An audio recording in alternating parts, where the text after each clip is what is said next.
Good evening and welcome to the January 21st meeting of the Hoover City Council. I'd like to call the meeting to order and ask the clerk to please call the roll.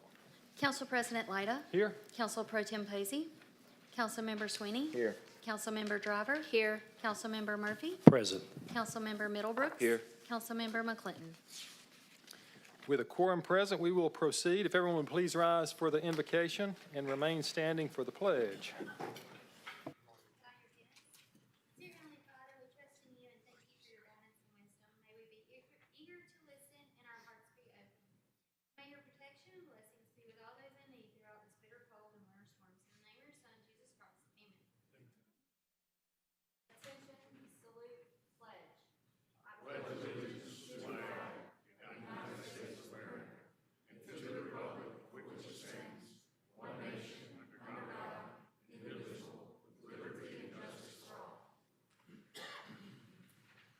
I'd like to turn the podium over to Mayor Bricado. I know he has an employee recognition tonight. Mayor?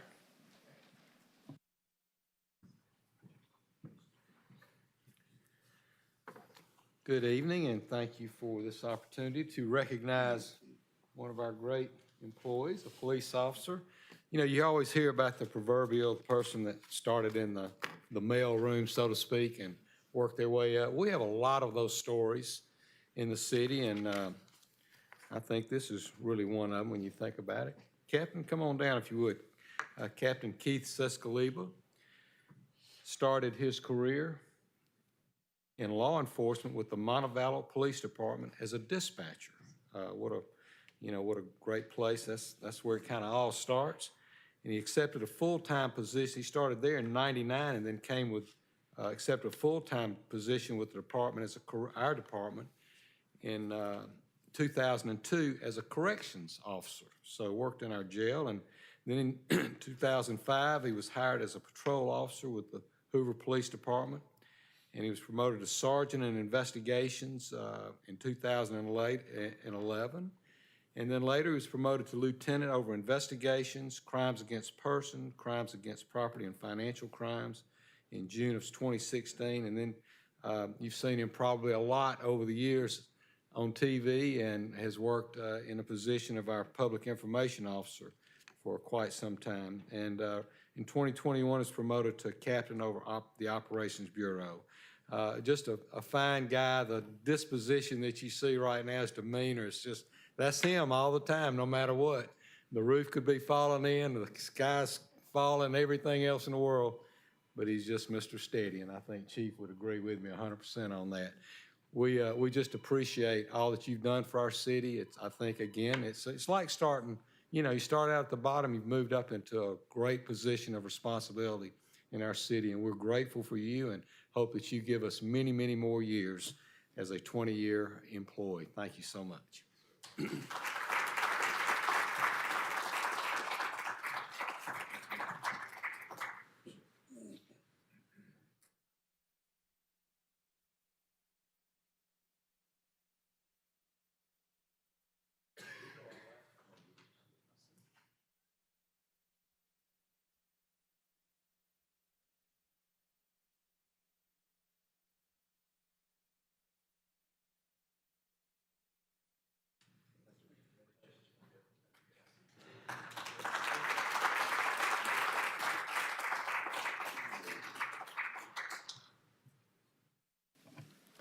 Thank you, Mayor, and congratulations to the captain. We have 3 reports tonight. We'll begin with the first one, Ms. Cornett, there you are, who has a quarterly Kroll update for us.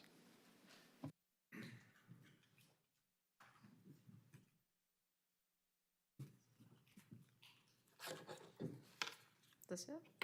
All right, thank you very much. Yes, tonight, this is the first quarterly report after the initial report that I gave about the items raised in the Kroll review.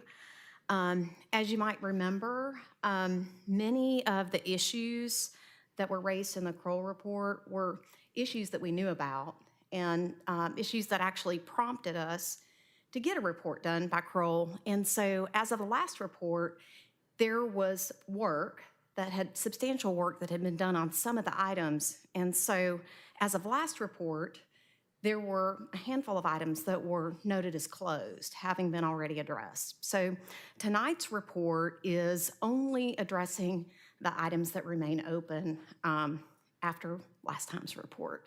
And I think I've said report about 20 times. I'm going to challenge myself not to use it again. Okay. Thank you, Wendy. This is not working. Okay. So among the remaining items, one of the issues was the fact that we had an understaffed finance department.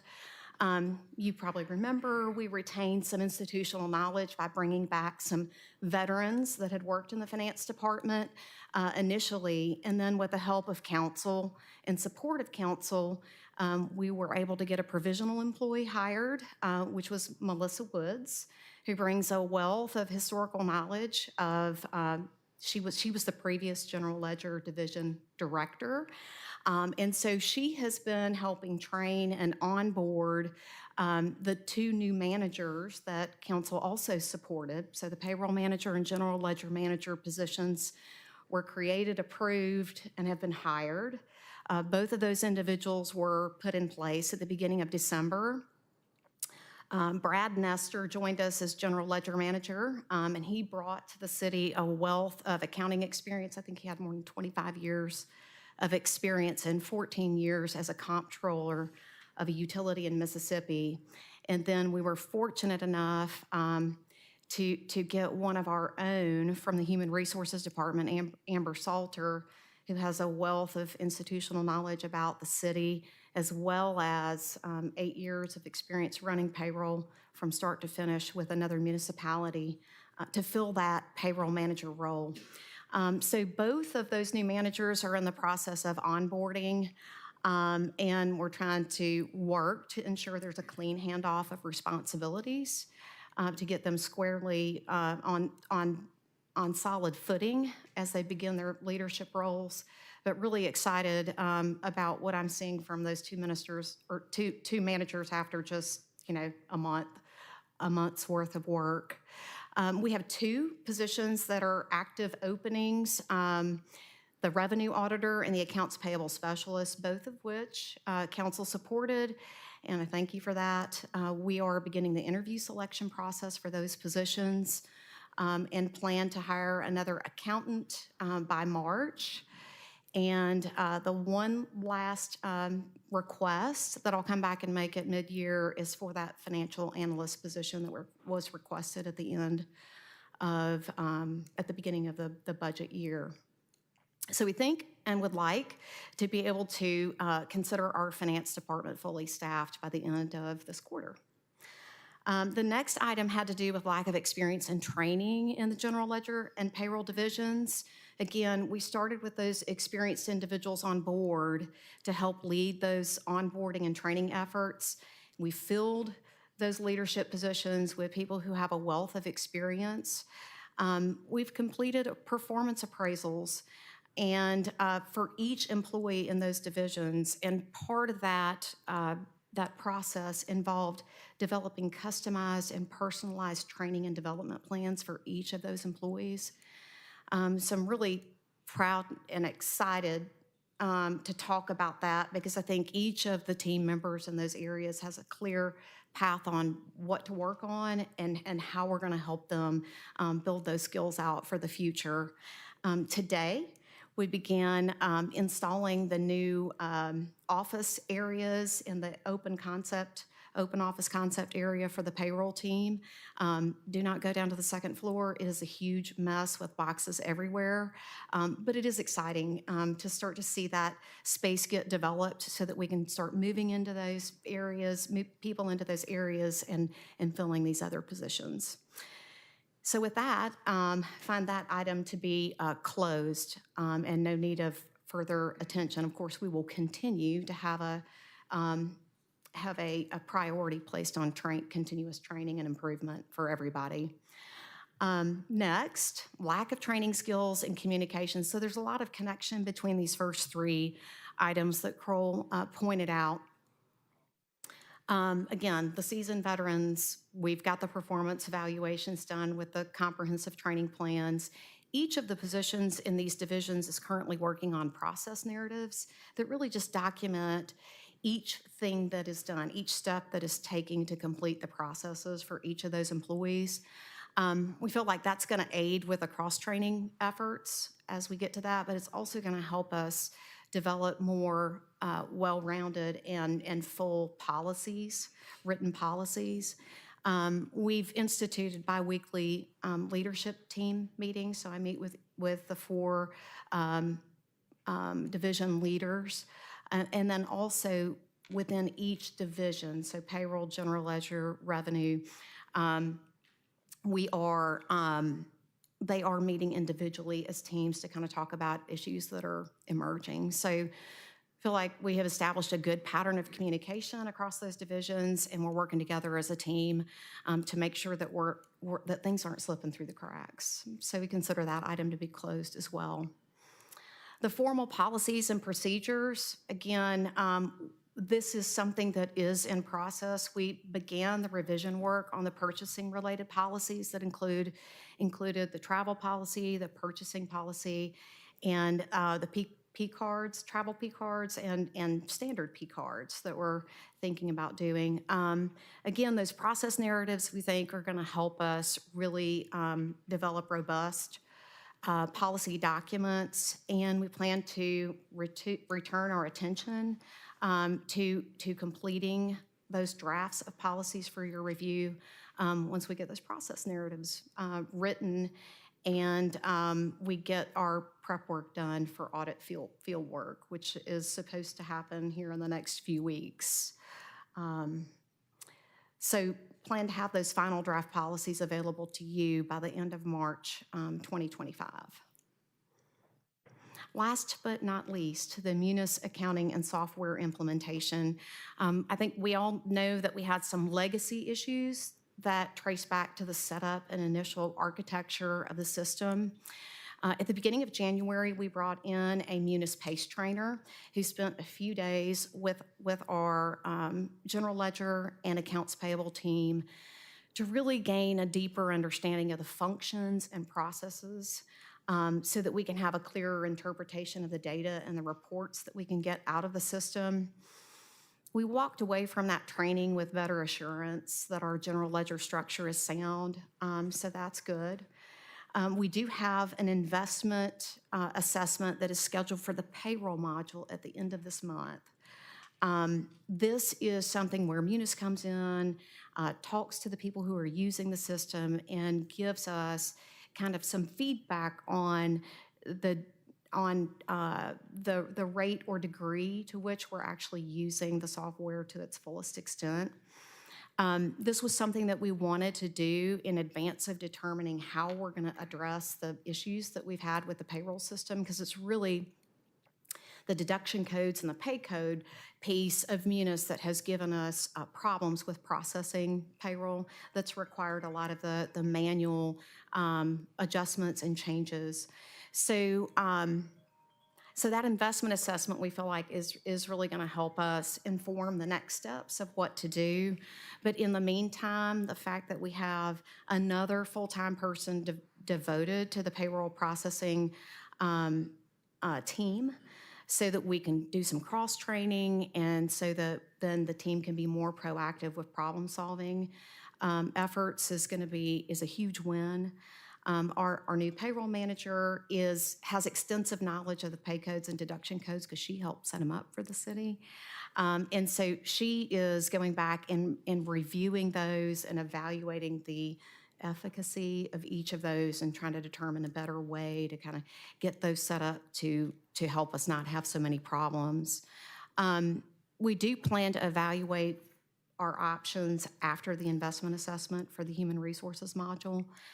So for that reason, this one has a little bit longer of a timeline for completion. We want to have a plan in place by the end of the second quarter. And then, there's a lot of things to be determined before we can say, when are we going to close this thing out? But the longer that we are working with Munis and getting some of this training, we're beginning to feel better equipped to understand how the system works and more confident with the information that we can get out of that system. And so I think that was the last item. Nope, it's not the last item. How could I forget this one? Lack of complete and timely reconciliation. So we made some initial efforts to train personnel on a variety of different bank reconciliations. We have a number of accounts that need to be reconciled on a monthly basis. And so a lot of training has happened. We have implemented a new process to proactively identify the ACH transactions that are coming through the bank, so we can get those recognized in the accounting software before the point of reconciliation. So we're not using that reconciliation to identify transactions. We're catching the transactions when they happen and getting them impacted in the financial statements as we go. So our priority in bringing these reconciliations up to date is on the financial year-end 24 reconciliations. We want to be ready. We want to deliver clean records to the auditors so they don't have to spend as much time auditing us. But our end goal is to implement the monthly processes to be doing every reconciliation every month in the next 4 to 5 months. Okay, we think that it may take that long to finally get to that place. We are emphasizing self-checks and quality control measures. And second quarter 2025, we plan to be up to speed and have no delayed reconciliations. Unaddressed payroll issues. So we all know that we've had some past problems with our quarterly payroll tax reporting, and this relates to the Form 941s that were filed. As of last report, I mentioned that we did not reconcile our reports before the first quarter of this year, of 2024. Once we noticed that, we immediately moved to establish a process for reconciliations. And so that became effective second quarter of 2024. And so that quarter was properly reconciled and filed timely and documented. And the subsequent quarterly filings after that have followed that same process. We have had a couple of small notices pop up for the first quarter of 2023 and the first quarter of 2024 that we were able to successfully resolve. And then we have BMSS's payroll partner firm working proactively to resolve any of the remaining outstanding issues that are impacted by the adjustment of overpayments that the IRS automatically applied. So the way the IRS works is if you have a quarter that you underpay, but then the next quarter you overpay, they take the overpayment and apply it to the oldest thing. So over the last few months, we have been working to undo all those automatic overpayments, which causes some shifts in those quarterly reports. But we just have a few, at present, we have just a few issues left remaining that we're working to resolve. So we hope to have that finally and completely taken care of by the end of second quarter. So in summary, I feel like there's been a lot of positive work done to put experienced individuals in key leadership positions, to develop some formalized training and development plans, extensive work to get positions posted, to interview qualified candidates and get them in place. Again, that financial analyst position is something I do want to come back and ask for at the mid-year budget review. But we've made significant progress towards documenting our processes and developing policy documents. And we'll, of course, continue to try to wrap up those loose ends as it relates to the payroll tax reporting items. And then I plan to come back here in April and give you an update on all of these items again. So with that, do y'all have any extra questions? Thank you, Ms. Cornett. Any member have a question or comment for Ms. Cornett? Just a comment, Mr. President. Thank you so much, Jennifer, for your commitment. You stated early on that you would give quarterly reports, and you've kept that mayor's office, so thank you for that. Now, we talked about doing the budget approval cycle in September. When was the date you were going to come back and give us an update on, was it February or March, on our revenues?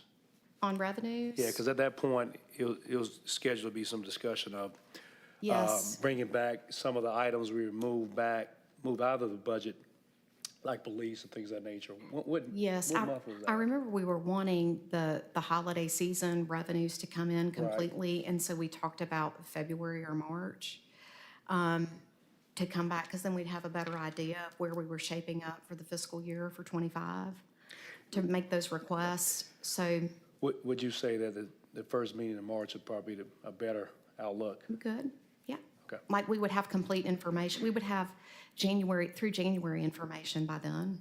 Okay, So that'd be the first 4 months, and it would include most of the holiday season. all right. Mr. President, at that time, you mind adding that to the agenda? Thank you. For March. Any other comments? Mr. President, just Yes, a ma'am. quick comment. So again, commend all of the hard work that you and your team have been doing. We really appreciate that you're putting us in a better standing than we were before you got here.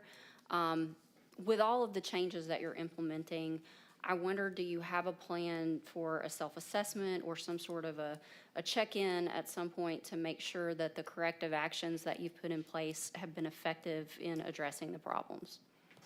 Yes, so I think that what comes in with that is the accountability at the manager level that's reviewing work. So we certainly want to encourage our employees to do their own independent self-checks and self-audits to make sure their work is good before they sign off on it.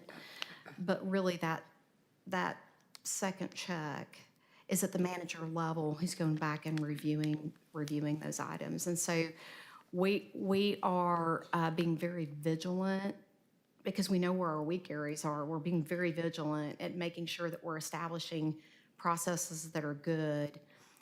And the other part of that I would say is, I think that, like, in my mind, you never arrive and are perfect. There's always room for improvement. And so I would like to have an attitude of continuous improvement. That's part of our strategy in the finance department and for myself. Excellent, thank you. Any other comments? Very good. Thank you, Ms. Cornett. Thank you. Next, we'd like to invite Chief Durzis down to give us an update on our 2024 year-end crime statistics.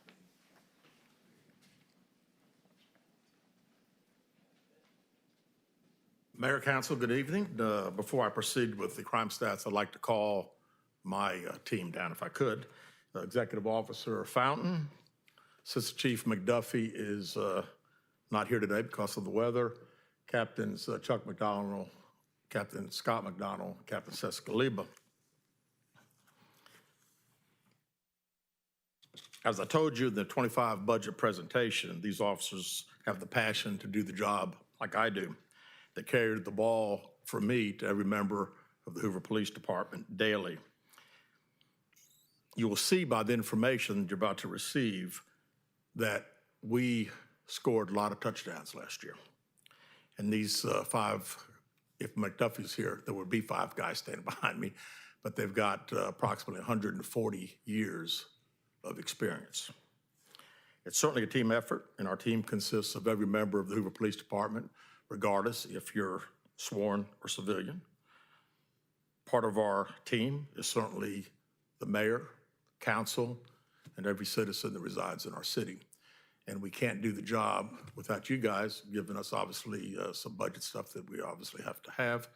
We can't do it either without our citizens to have the trust in us to do the job, and also have the trust in us to be able to work with us. And we're very fortunate they work with us so well every day.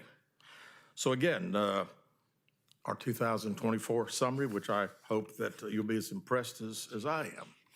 If we go to the first page, little population growth from 2007 to 23. You'll see that the population in 2007 was 70,727. In 23 was at 92,448 for a gain of 21,721, or a 30.7% increase in population. Next, this is kind of crazy here, this cost for service. Cost for service in 2008 was 49,247. 2024, 128,532, 120,000 calls we answered. That's 79,285 more 161% increase in calls for service during that period of time. And then our crime stats. Again, this is what I want you to really pay attention to. Burglaries, 2024, the lowest number in 18 years.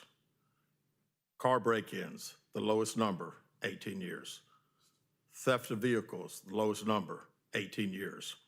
Had one homicide, unfortunately, first homicide, 26 months. Robberies in 2023 were the lowest number in 17 years at 11. 9. We went to 11 this year, so we had an increase, 2 more. But still, for a city our size and everything that we've got going, a very, very low number. And if you look at our sexual assaults for 24, we had 15. If you go back to the lowest number was 2011 when we had 13. So again, I just want to say to you guys that our team works very, very hard every day. The numbers are phenomenal. We sit down and talk about it every day. We have a plan. We've talked about the technology that we've got. The mayor today in the state of the city talked about our drones and the things that they help us with. But again, I go back to say too that personnel got to have people. The drones and the technology do a great job, but unfortunately the technology doesn't put handcuffs on the bad guys. People do. So we'll talk about that, I'm sure, in the future. But again, wanted to give you these stats. I'm very pleased with them. And again, I'd like for everybody to give these guys a round of applause. They do a heck of a job. Thank you.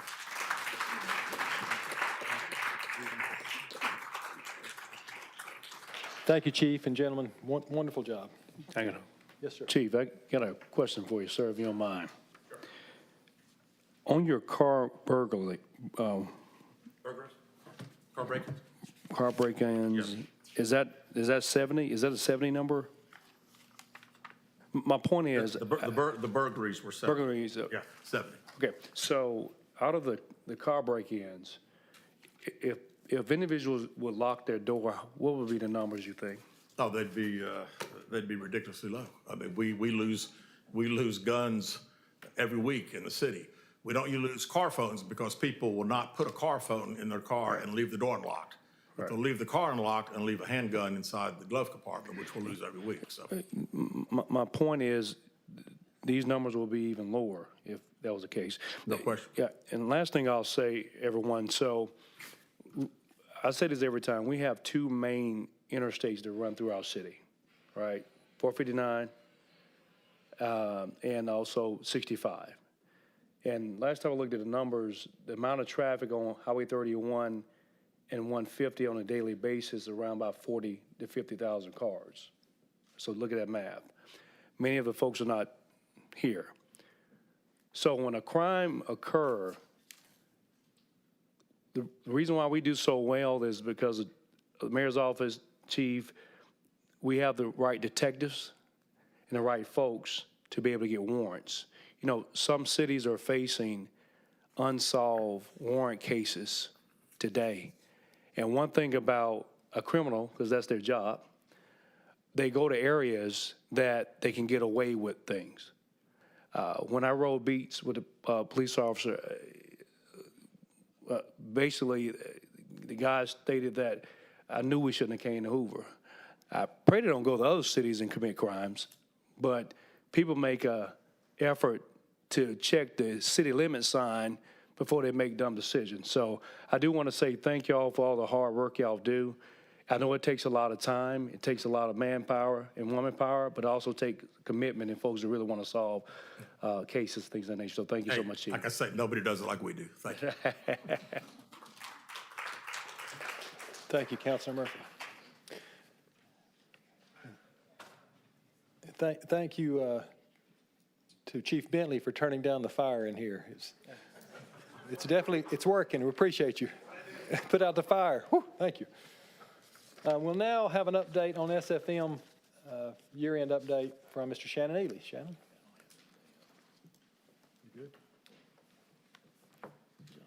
Good evening. Thank you for the opportunity to review a few key performance indicators for the Hoover Met Complex for the most recent fiscal year. And it was another successful year for the complex, and performance was very consistent with where we've been the last two fiscal years previously.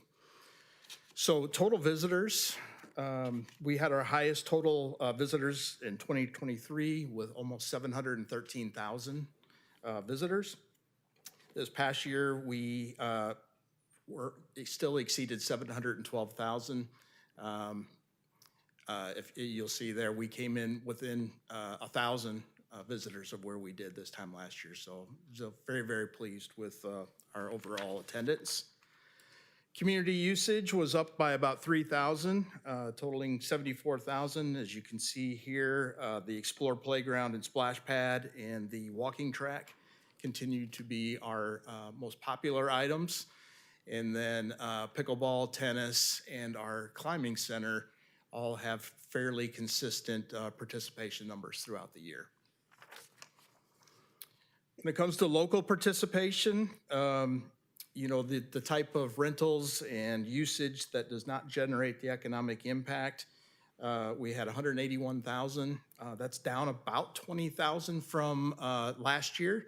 A lot of that has to do with Hoover High School football not making the playoffs a year ago, and we lost out on 3 games, and so that makes up the lion's share of that.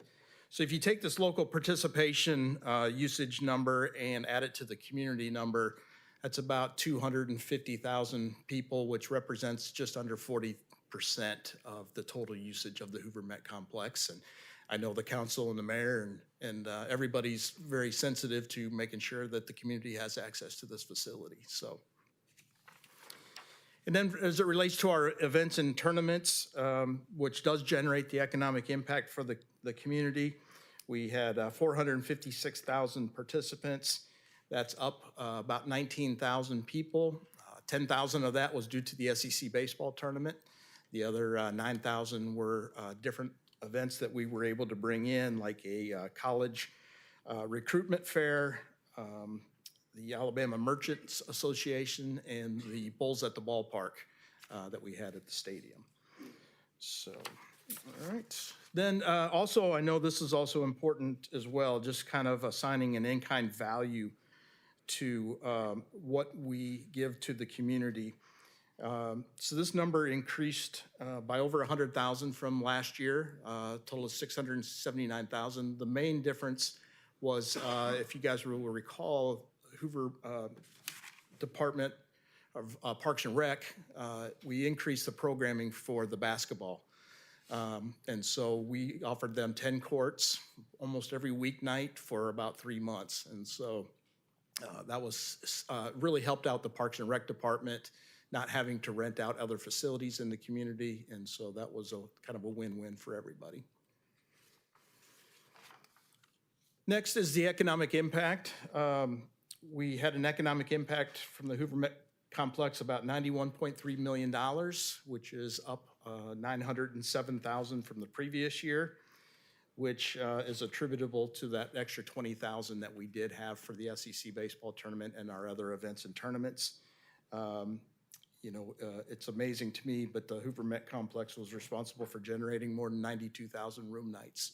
So continues to be a great success for our community.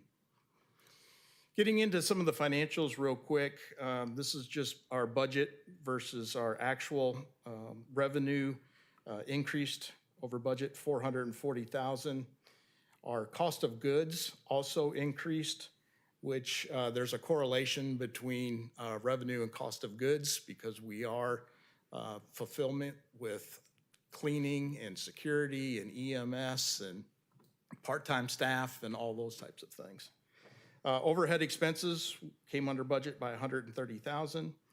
And then net annual income operation, we had projected 705,000, and we came in at just over $1 million for 300,000, better than budget. And then the next is just kind of some historical data that shows that revenues have grown each year for the last 4 fiscal years. Had a high this year of 4.4 million. As we talked about, the cost of goods being relative to revenue, and then overhead expenses really for the last 4 years have been fairly level. So at the end of the day, very proud to report and very pleased to report that for the third consecutive year now, our net income from annual operations has exceeded $1 million. Just a couple of success stories. The RV park growth continues to be a home run for us. These figures are net sales after the 14% sales tax that we need to remit. So we just came in under $1 million this year. Amber Fortner, who is our RV coordinator, has done a tremendous job of really developing relationships. We've partnered with Good Sam, which is a membership club actually for RV owners that really solidifies credibility and stuff like that. The other thing was Oak Mountains was going through a renovation of their facility, and so we captured that business. And so we continue to see uptick in this area. We've increased our pricing by $5 both peak and off-peak nights for this upcoming fiscal year. So we anticipate this will net over $1 million this upcoming year. Sponsorship revenue was, we were down 2.8%. Part of that reason is we unfortunately lost 6 local sponsors. Lisa Fair, who's our sponsorship coordinator, was able to replace those with 5. So we weren't too far off of last year's mark. And then in this new fiscal year, we just did a exclusive sponsorship with Andrews Sports Medicine and OS1 for a 3-year partnership where they pay us $30,000 a year. So that will also make a big impact on our annual sponsorship dollar. And then last, I just wanted to just to outline the rental revenue. It's increased each year. This year we hit $1.85 million in rental, and looking forward into this upcoming fiscal year, we're super excited because we filled some open dates in the Finley Center with some great basketball events that we think are going to help attendance and economic impact and the net income. So very, very excited about where we're headed in this fiscal year. And that concludes my report. Any comments from the members for Mr. Ely? As is usual, Mr. Ely is incredibly humble and modest with his presentation. What he didn't share with you is that among all the properties that his company manages across the country, his complex is one of the top, actually the top, performing in the country. So yeah, over 70 facilities our company manages, and Hoover Met Complex by head and shoulders is the #1 in the market position as far as economic impact, annual attendance, finances, quite honestly. Most facilities are actually subsidized even more through annual operations. So we're proud to say that we're at least generating a positive cash flow. That's great news. Thank you very much. Thank you.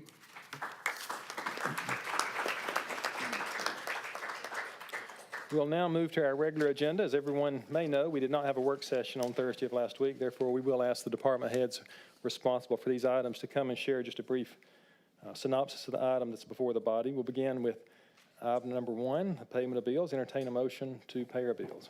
Motion to approve payment of bills. Second. Have a motion and a second for approval. Any discussion from the members? Any comment from the public tonight on item number 1? Having seen none, all in favor say aye. Aye. Any opposed, nay. The ayes have it, and the motion carries. Item number 2 is approval of minutes for December 12th, 16th, January 2nd, and January 6th. Do I hear a motion for approval? Motion to approve minutes. Second. Have a motion and a second for approval. Any comments from the body? Any comments from the members tonight, or of the public? Seeing none, all in favor say aye. Aye. Any opposed say nay. The ayes have it, and the motion carries. Ms. Carrier, you have item number 3, resolution number 8367-25, Mr. Corley. This resolution authorizes Mayor Brocato or his designee to execute an agreement with Brentwood Services Administrators and any and all documents necessary for that agreement. Motion to approve resolution number 8367-25. Second. Have a motion and a second. Ms. Carrier. Yes, good evening. Thank you. As you know, your risk management team coordinates many insurance and risk-related matters for the city. One of those items is our workers' compensation program. And you may be interested to know that that program started back in 1992, and we obtained self-insured status from the state of Alabama. One of the requirements for the state is that we partner with a professional workers' compensation third-party administrator, and that's what this agreement is. It's actually a 3-year contract that we negotiated with just a nominal increase in fees, well within budget, and we're happy with the terms and conditions of that.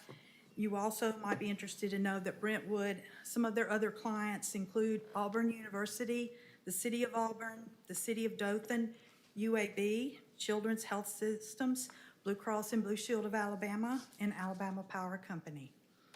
So with this resolution, I'm seeking approval to renew that agreement for a 3-year term. Any questions for Ms. Carrier from the members? Any comments tonight from the body on this item? Seeing none, we have a motion and second for approval. All in favor say aye. Aye. Any opposed, nay. The ayes have it, and the motion carries. Thank you, Ms. Carrier. Thank you. Next is item number 4, Resolution 8368-25, Mr. Corley. This resolution amends the budget for the fiscal year ending September 30th, 2025, as shown on Exhibit A, to upgrade a total of 1 police officer position to a total of 1 police sergeant position. Motion to approve resolution number 8368-25. Second. We have a motion and a second. Chief. Yeah, Councilman, this was a position that we requested in the last year's budget. Didn't get approved. Talked to the mayor back after the approval process. Told him that we really thought it was something that we really was a critical need. The position will be a sergeant over our intelligence unit. And the intelligence unit is something that was newly created. We've got to get information. You know, we get a lot of information from license plate readers and other technology that we have, but we've got to be able to have somebody that gets that critical information to the masses. We also need information from other police departments, so that's kind of a ground that this individual will have. Also, recently, we've been responsible now for the city's camera systems and security of all the city buildings, and that intel unit will also manage this. So it's something that we felt critical enough. Talked to the mayor, he said bring it back up in January. So thank you, Mayor. Any questions for the chief regarding that item? And Ms. Walker's here too. Should we have an HR question? Anything to add, Ms. Walker? Nothing, just upgraded that 1 police officer position to a sergeant position, and the total cost will be $15,789.79. Very good. Thank you, ma'am.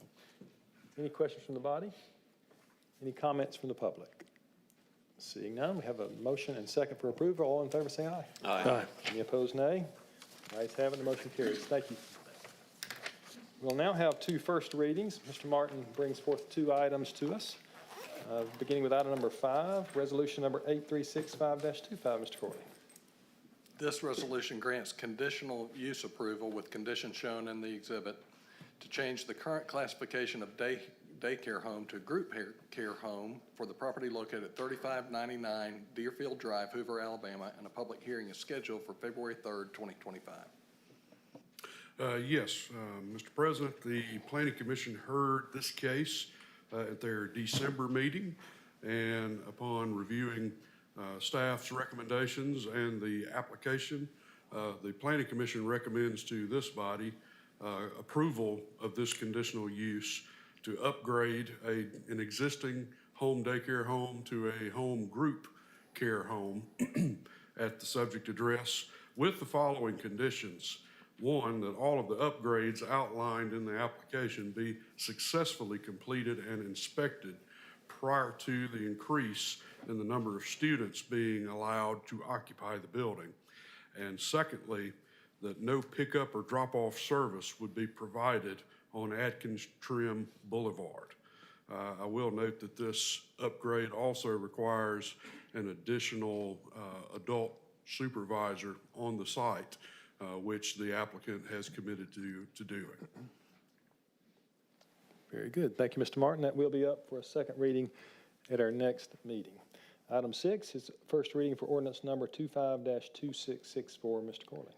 This ordinance amends ordinance number 263 to rezone the property located at 2020 Trammell Chase Drive to R1 Single Family Residential District with conditions listed on Exhibit B to the ordinance. A public hearing is scheduled for February 3rd, 2025. Mr. Martin? Mr. President, the Planning Commission also reviewed this case at their December meeting and voted to support, to send a positive recommendation to this body for the rezoning from E1, estate residential, to R1, single family, with conditions. And the conditions that the Planning Commission are recommending to the council include the following. One, the subject property is entitled to only one dwelling unit and shall not be subdivided into additional lots. And secondly, the existing front setback shall be maintained. Very good. There will be a second reading at our next meeting in February for consideration of that item. Thank you, Mr. Martin. That brings us to the end of our agenda. Any council comments tonight? I want to commend the mayor for an outstanding state of the city today. If you missed that, you missed an incredibly uplifting, and you left there feeling very good about the state of our city. It's strong, Mayor, thanks to you and your team. And as you pointed out, it's the group of citizens who are engaged with us, whose names have never appeared on a ballot or never make the headlines, but it's those who make this city work and do well. A recurring theme that we heard throughout the mayor's speech today was progress with a purpose. It's the first time I'd heard that. I like that a lot, so thank you. I want to recognize Gene Smith, Council President Emeritus is here, and Councilor Joe Rives, former councilor, is here as well. Any public comments tonight? Yes, ma'am.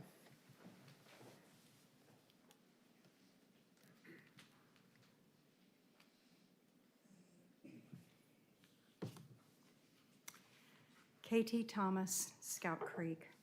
Tonight I bring to your attention a letter from ADEM addressed to the mayor dated November 7th, 2024. I understand that information that you get is filtered, highly filtered, and that it is possible you are not aware of this letter. My goal is to be transparent and also to inform you. The letter is based on an ADEM review of the January 29th, 2024 MS4 annual report. And it makes 3 points. They're about the language, a new map, and new legal citations. This is the first time these appeared in an MS4 report. And that is the point of the letter. There were 3 comments then. One, that the wording changed the definition of the MS4. And the city can't do that. That's defined by the state and the federal government. The second comment was that the map was of a small portion of the city and it did not include the water bodies that the MS4 drains into. And those are requirements that the entire city and the receiving waters are included. And the third thing was that there were legal arguments or positions presented that were irrelevant to the whole conversation. On October 18th, 2023, the city made the statement at the public hearing from ADEM that what ADEM was hearing were mostly about private drainage issues. Since October 6th, 2021, comments residents have made here in the council chambers have been similarly characterized, and that they should be discounted for that reason.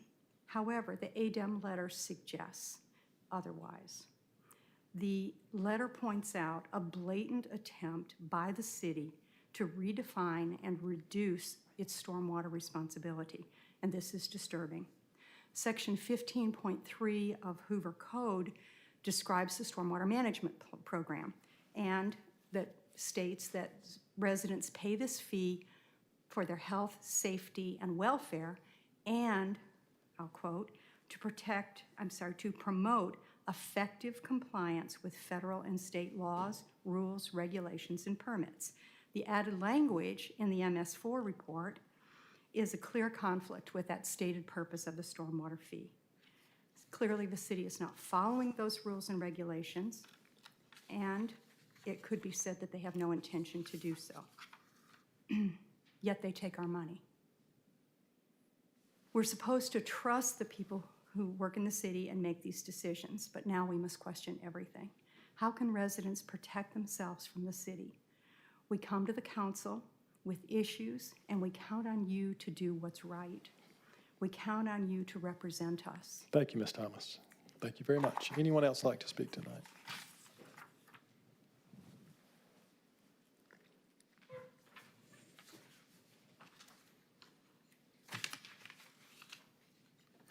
Matt went through Scout Creek Drive. It's become clear that Hoover City Council is not always provided with a complete and transparent picture of the issues at hand. One of the most critical responsibilities of the council is to control the purse.